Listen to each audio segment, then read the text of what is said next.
చెప్తాను సార్ నాకు తెలిసింది.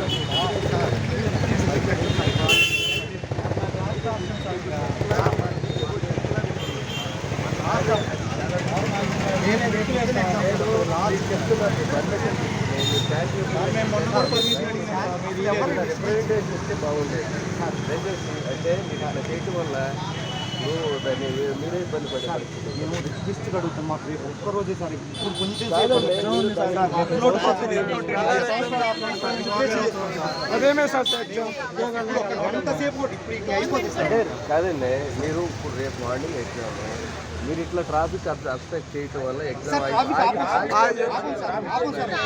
సరే మీకు మీరు అన్న చదువుకునే కదా. ఇప్పుడు ర్యాలీ ఇట్లా చేయాలంటే పర్మిషన్ తీసుకోవాలన్నా తెలుసుకోవాలి కదా.